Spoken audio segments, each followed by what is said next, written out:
Does that sound good? Okay, Dave here with the Reformed Apologist channel. The Reformed Apologist channel. I rarely go live.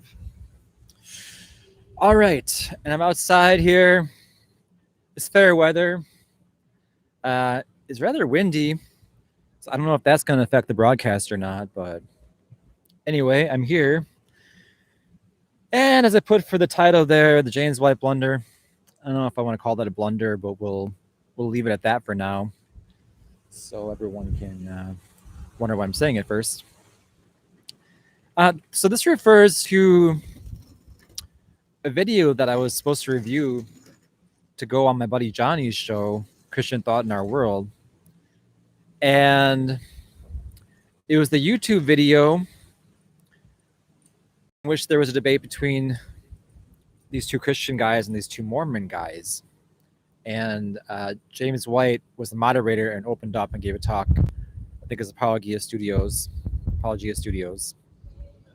whichever way you happen to pronounce that. I suppose I'm going for the Greek side, Apologia. Anyway, I got turned off right away from this debate from what James White said.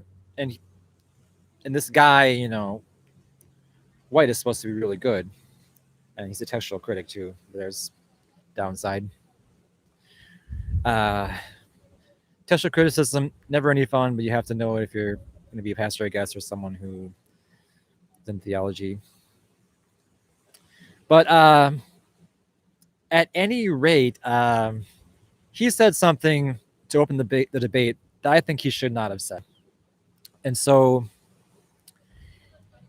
he told the audience to take a piece of paper, put a line in the middle, and take notes on the points from each side to score the debate per se, and even keep track of rebuttals and stuff to see who won the debate.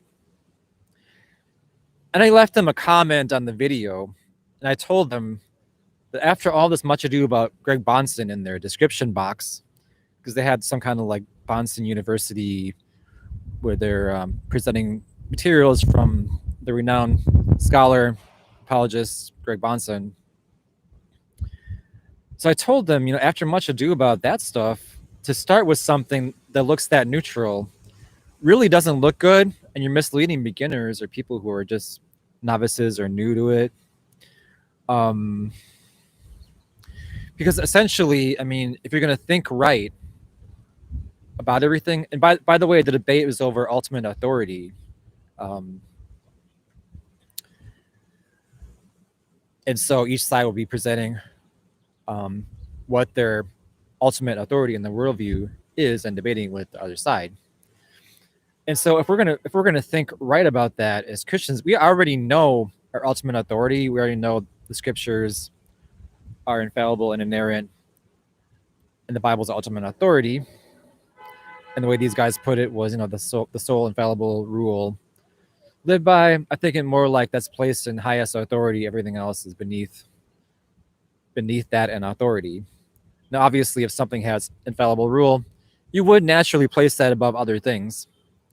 I don't take a weird Anglican view where you have to throw out all other books or whatever.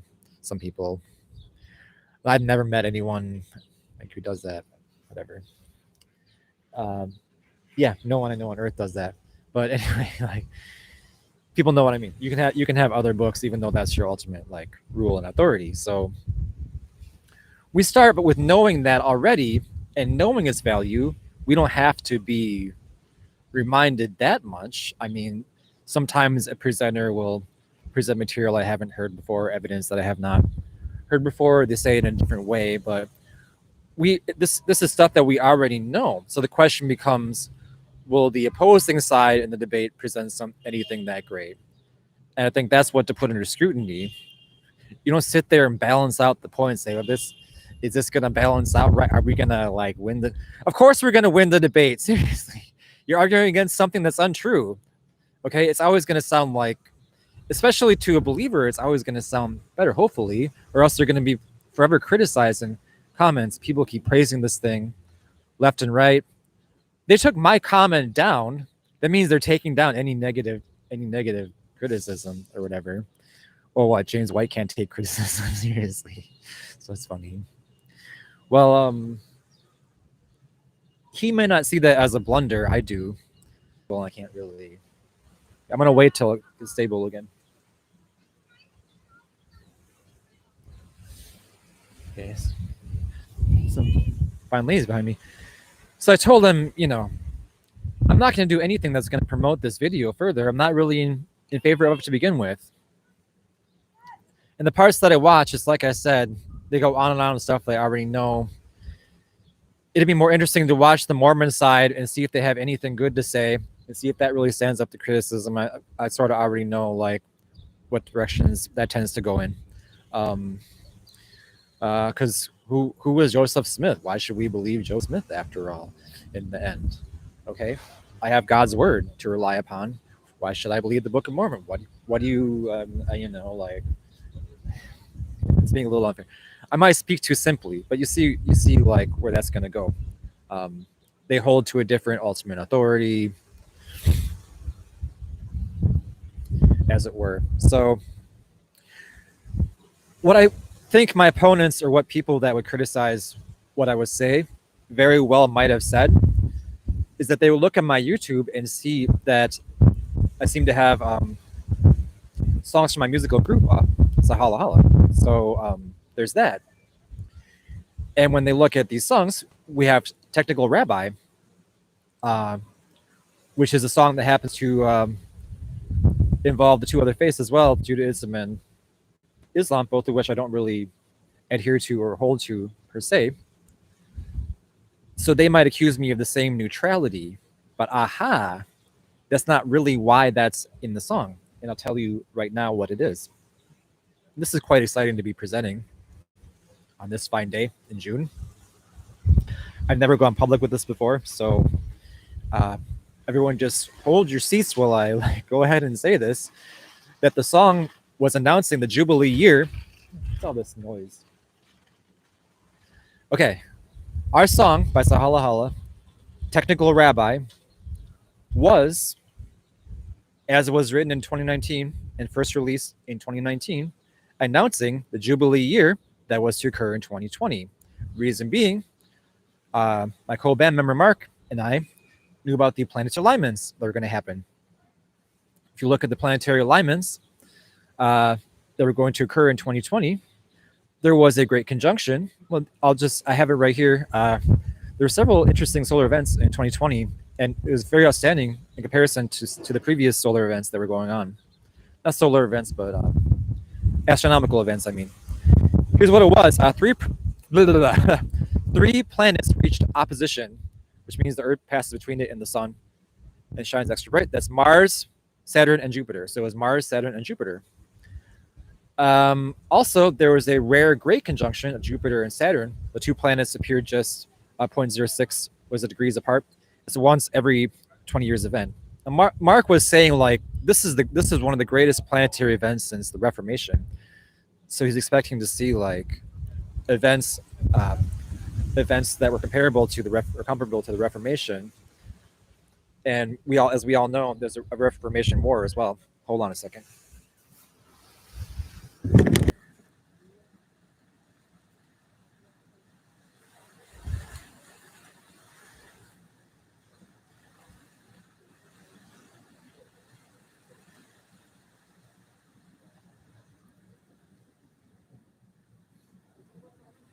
Sorry.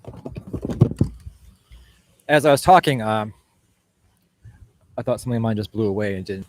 It's a piece of debris or something. Never mind. Being a little picky. But I guess as long as my laptop is still here, everything's cool. But yeah, biggest event since the Reformation. Well, COVID-19. And so Year of Jubilee, release of prisoners. We saw that with COVID-19. And several other things. Student loan debt forgiveness from the president and stuff. Stimulus checks are that's not really something that was involved in the Old Testament Year of Jubilee, but you had like, debts forgiven and stuff, prisoners released. This is the type of thing that you see in the Jubilee year. Now, does the song say it? Yeah, my song kind of says, our song kind of says it in advance in the words, sort of. The video has like, shows the planets a little bit. And I have that one line that says, I wrote the lyrics, by the way. If you worsen your lessons, you'll never pay. It's subtle. Now, of course, also Jesus Christ once declared the Jubilee year. That's in Luke chapter 4. He read from the scroll of Isaiah, basically. So since Jesus already did that once or whatever, I think that's why I seem all hackney-eyed and stuff in the song. And all sort of just, that wasn't my thing that's blowing around. That's why I seem all hackney-eyed and indirect and not really like very direct about it. Because it's something that Christ did already. It's not like I'm going to step out and be the greatest declarer of the Jubilee year that someone's ever like heard of. I'd be a lesser declarer of the Jubilee year. I would sound hackney-eyed and ill, probably.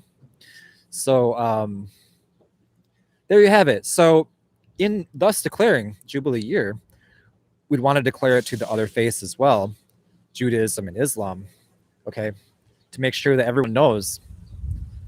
Understand now? So it's not that I was being neutral, that the Jubilee year had to be declared to the other faiths also. So that's what it is that I'm trying to say. That's what was being trying to be said. All right. So that's why I'm not a hypocrite in telling them that. So, you know, why are these people so afraid to take me on in comments? Like, just tell me it. What do you think you can lord over me with a doctor or something, or like a hospital? Why, seriously, that's really weird, man. Or we want to keep a positive vibe about everything. I guess so. Now, did I cover everything I wanted to say? Okay, I can read from this a little bit. Some got questions. The Year of Jubilee is actually from Leviticus chapter 25.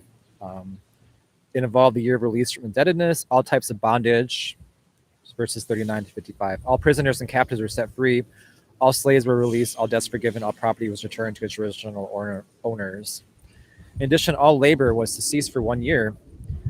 Okay, see everyone? That right there, like everyone got at least some work because they closed everything down. That's, by the way, our song. Oh, damn.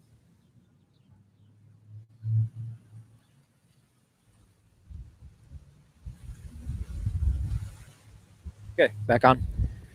Our song is, in fact, still on Spotify. Or yeah, it is still on digital channels. You can still find it on Spotify if you do. Zahala-hala with the dash between the two. It doesn't mean Pizza Hall. It doesn't mean Pizzagate or whatever. That's funny. I didn't know about that before. But it's a Polish word. It means the hall behind the hall, which means something else. But I meant something else anyway. So everyone, yeah, bless you watching. Have a great day. Thanks.